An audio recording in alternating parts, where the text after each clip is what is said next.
Habari? Amakuru. Wako jeshi wapi? Umusirikare wa Uganda. Unafika Mkongo je? Unafika kufanya Mkongo, unafika masasi. Kuki mwarasha amasasu? Chiko hivi. Ndio. Tulitokea side. Twave kuri ruhande. Ndio.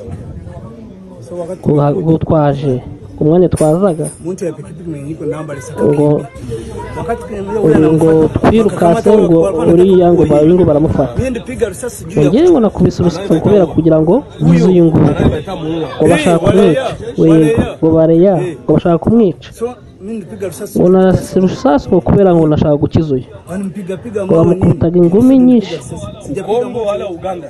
ngo wari uri muri side ya Kongo ya Uganda umusirikare maravanga mu Uganda bari mupika sehemu ya Uganda ngo bamukubitiye muri ku ruhande rwa Uganda ku ruhande rwa Kongo side ya Uganda ngo none babafatiye kuri no ruhande gute alikuwa anakimbiza muntu we yarimo yirukankana umuntu ngo wari kuri moto ngo ashiduka yinjiye ku mupaka wa Kongo watu wakamuzingira rero ngo bamufatiramo hagati nami kapiga risasi ya kufanya we ngo wakubisasa ngo byo kora iki ngo byo gukiza uyu nguyu uko ari kubitiye muri Kongo baramuseka cyane ngo ngewe ngo narindi ku mupaka hafi na Uganda na Kongo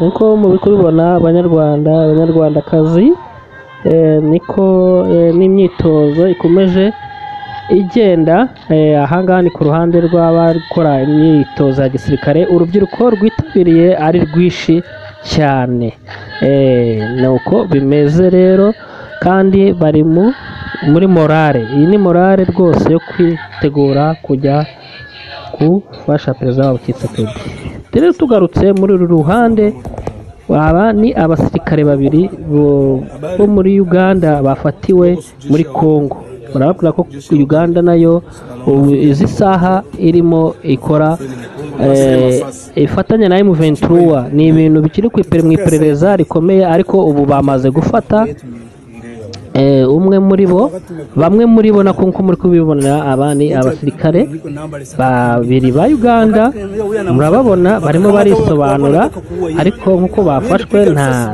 byaha nta byo kuba ari uko babagirira nabi hoya barashyikirizwa inzego nyine zibishinzwe bakomeze bakurikirane abanyarwandakazi nkuko twababwira ku Mpinyuza TV twababwiye kenshi ko muri M23 harimo abacanshuro harimo n'ibihugu byagiye bibafasha ngaho rero nguko tubibabwira Ubugande bona ko bamaze gufata ingabo zabo harimo n'ibindi bihugu byabafashije nkuko bizagenda bigaruka mu maraporo menshi hari abasirikare benshi bafashwe n'ibihugu bitandukanye nuko ko twababwiye ko no mu basirikare ba M23 twabonyemo habonetsemo n'abacanshuro baturutse muri Zimbabwe kandi boherejwe na leta ya Kigali ibyo byose biracyari nk'Impinyuza TV tuba tubagacukumburira kandi tubibabwira kuko tuba tubahabereye wowe kuba hafi y'Impinyuza TV kora subscribe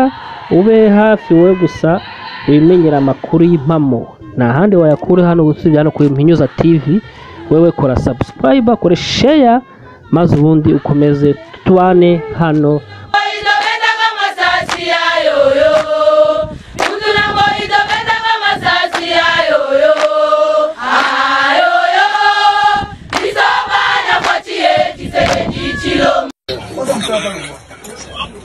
Telefona la moto.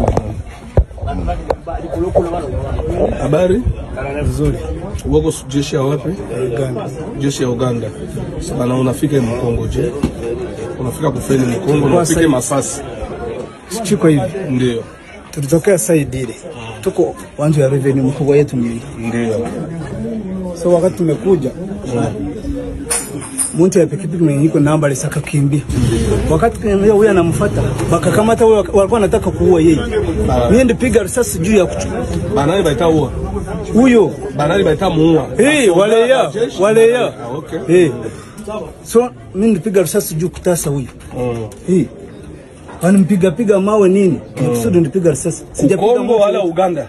Saidi ya Uganda. Kupiga mawe ya walikuwa kupiga mawe. bali mpika sehemu ya Uganda wala sehemu ya Kongo? Saidi ile ya Uganda. Sasa ingambo munafika kufanya nini? Bana mkamata je ingambo population na mkamata je ingambo. Alikuwa anakimbiza mtu ya pikipiki ya kwetu. Ndio anakuja Uganda. Pande ile. Alikuwa Uganda na anakia Kongo. Kufika Kongo sasa jo population. Watu wakamzingira huyu. Anamzindia. Jo sasa wewe sasa nikapiga risasi ya kufanya nini? Ulipiga ile masasi mu Kongo mu Uganda. Mu Uganda. Je kabisa wesa ubana siweze nikatafutia sha ndiye ilikuwa Uganda Makongo. Maana ulikuwa shengia Mkongo uko unajua frontiere.